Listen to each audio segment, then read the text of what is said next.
It's girl talk. Why do you have to lie about that? Is this true? With you and My sister, none other than TT Torrez, right here. iPower 92.1. The Lodge. All right, Trey Songz is in the building. Hi, welcome to have you on the show. What's up, baby? How you doing? I'm doing good. Is this the last day of the promo run? You could say that, but it don't never really stop. Yeah. It feels good to be home, though. This is home. Nah, it's great to be home. I slept in my own bed last night. I ate my mama cooking this morning, so. Yeah. Hi, April.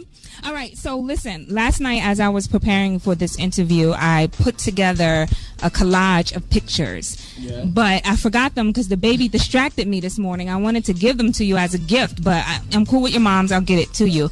But the pictures were from when you first began to where you are now, and it's crazy how you've grown as an artist and how your career started to where you are now. Do you remember when Atlantic first had that showcase for you in New York and you were wearing that white suit? You remember that moment? Yeah. Gerald Levert was there, and it was BB King. Yes. And you were performing so intense, like this was your last time you was ever going to hit the stage. Do you feel like you still have to perform like that when you hit the stage? I still perform like that. I perform like that, whether it's for 5 people, whether it's for 20,000 people, no matter what. I give my all, no matter what I've accomplished. I think it shows in my music as well. It's just like me being on a promo tour on my 5th album. Yeah. I don't have to do this. This is because I want to do this. This is because I want to go out and touch people and show people that I'm still grateful for them making me who I am, for them loving me the way they do, and me being a part of their lives. This is part of who I am from the beginning to the end, a hard worker and someone that's truly passionate and dedicated to what he does. Yeah. When you were on your come up, a guy from Petersburg, where you don't get many stars coming out such a small area to be so successful as you are right now, were there ever moments that you thought in your personal experience, like, this ain't gonna happen for me, I'm not gonna make it? No. You always felt like where you are now is what your destiny was? I feel like where I am now is a shortcoming of what I will be. Oh, I like that answer. So has the fame, the money, the fortune, you being able to travel places, most people dream about, has that changed you in any way? Of course it has. Change is something that's change is one of the only things that's going to happen regardless. You know what I mean? And as you evolve as a person and as years pass, if you remain the same person after seeing so many places and after making a certain amount of money and certain business decisions, you should not be the same person. And that goes with every step of life. That goes with people evolving through high school, through college, through their job, whatever their profession is, walks of life. No matter your walk of life, there should be change and evolution within your character. I'm a better businessman. I'm more knowledgeable of my fan base. I'm a CFO. I know my demographic. I know who I'm selling the product to. I know what they want from me. I know who my fans are. I know why they my fans. And I'm just very even more humbled by my success than I ever was in the beginning. Yeah. Everybody, if you're just tuning in, we're talking to Trey Songz. Have you lost some friends along the way? I've distanced myself from certain situations. If you're not with me today, then you never was really my friend in the first place. Everybody, we're just if you're just tuning in, we're talking to Trey Songz. Secret Location. His album is Chapter 5. It's in stores right now. First #1 album. Yeah. That's a major accomplishment. Congrats to us, not just me, my whole team, everybody that's been there supporting. Power, who was playing my records before I had a deal. Yeah. People under the sound of my voice believed in me before anybody did. When I was out here prom night selling my little CD, some people misinterpret your confidence as cockiness. What do you can you define it? Your swag, can you define it? Can you put it in a bottle? I don't do anything I do personally for other people. If people have a problem with me being confident, people have a problem with me believing in myself, that's for them to deal with. Yeah. And that probably come off arrogant too, but I don't care. Yeah. But, it reminds me kind of like an athlete. You know, they train knowing that they're the best and nobody in the world can beat them.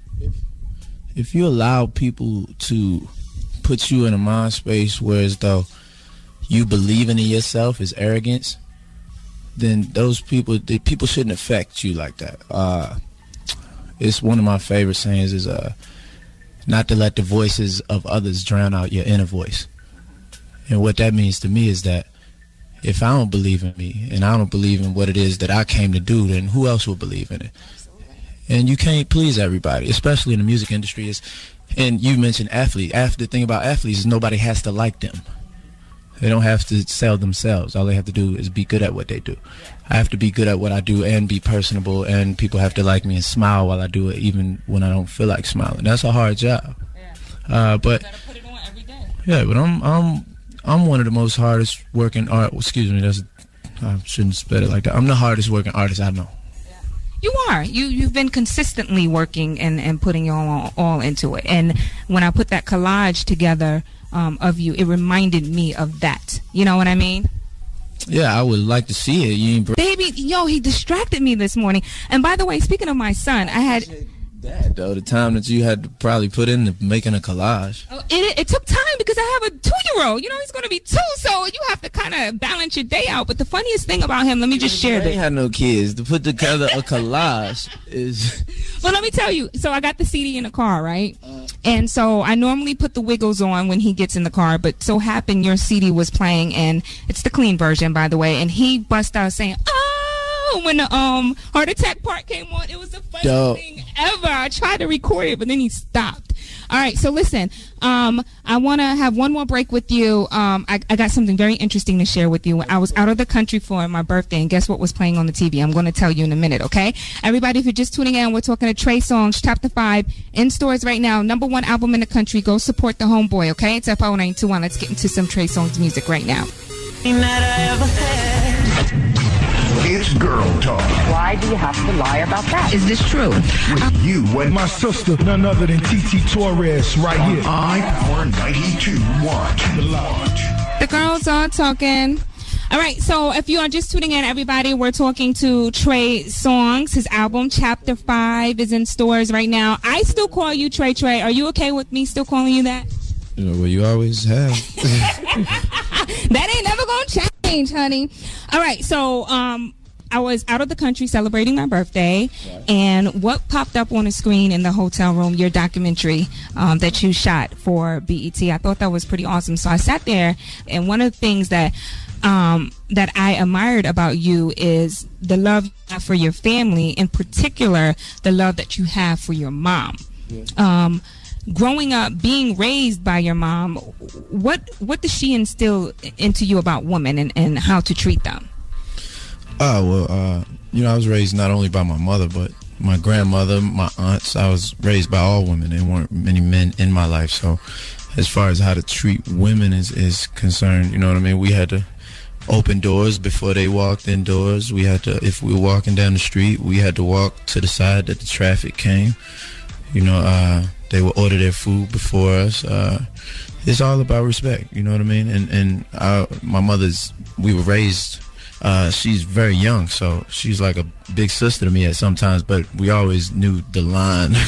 Like my brother and I, we always knew the line not to cross. She quick to slap me upside the head if I get out of pocket or anything like that. And, you know, my mama just, my whole life, she been there for me. Anything that I ever wanted to talk about, to learn about, she supported me. And if I ever was in the wrong, you know, she let me know. Yeah. Has your perception of women changed since becoming Trey Songz? Because obviously, you know, you have women who come after you kind of crazy. Like, people will text me, "Where's the secret meet and greet?" Because I want to give it to them. Like, you don't even know this man, but you want to give it to him. So has your perception changed a bit on what you thought that perfect girl was? I mean, I don't generalize women by actions of when I'm in a lot of ways, I'm not real to a lot of women. You know what I mean? The opportunity to meet me, the opportunity to be with me is not real.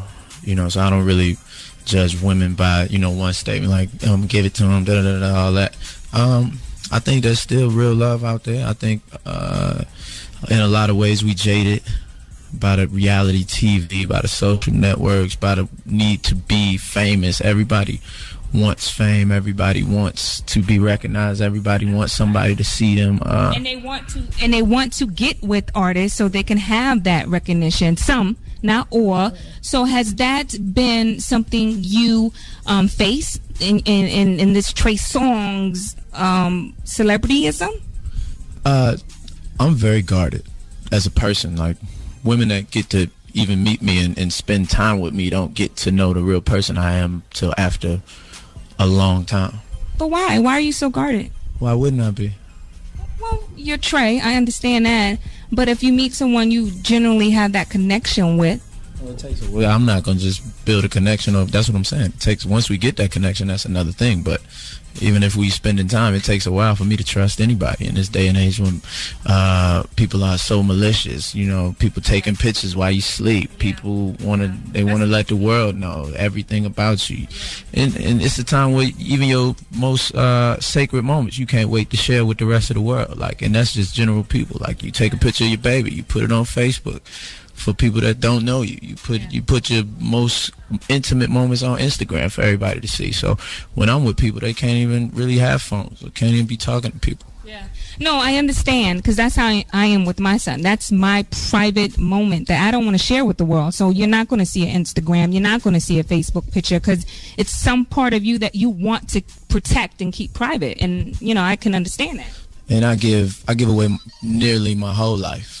So when I'm with somebody and I'm sharing a piece of my life with somebody that I don't share with the rest of the world, it's very vital to me that not be publicized or that not be given to the rest of the world, because it's a piece of me that I keep for myself, for my sanity.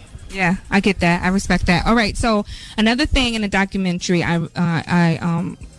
I found quite interesting is how you retired your mom. You know, she worked in the school system in Petersburg for quite some time, and then you retired her. She was already retired. She did it because she wanted to.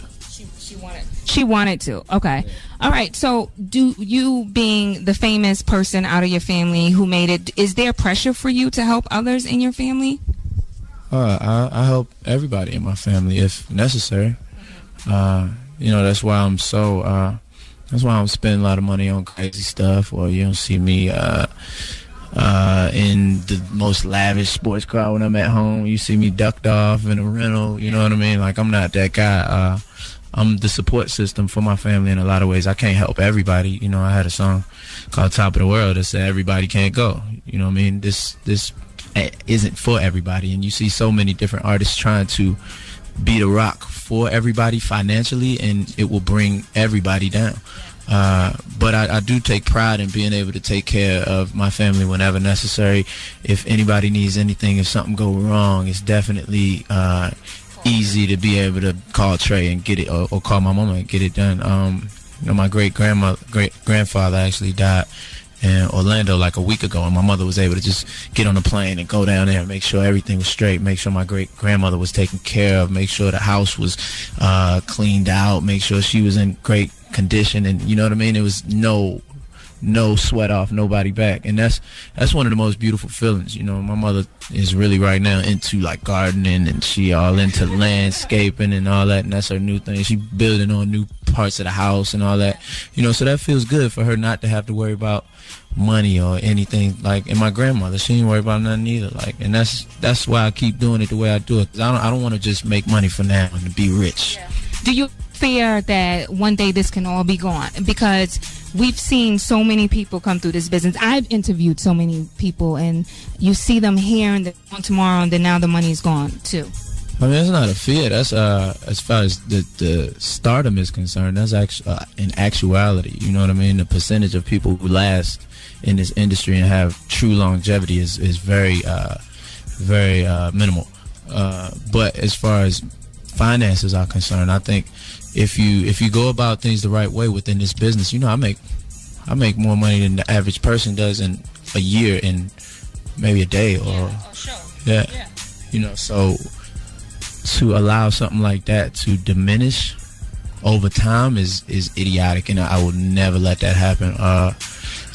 What I'm out for is wealth. You know, music is the platform for so many other things. I have 6, 7 businesses outside of music. I have partnerships that are growing.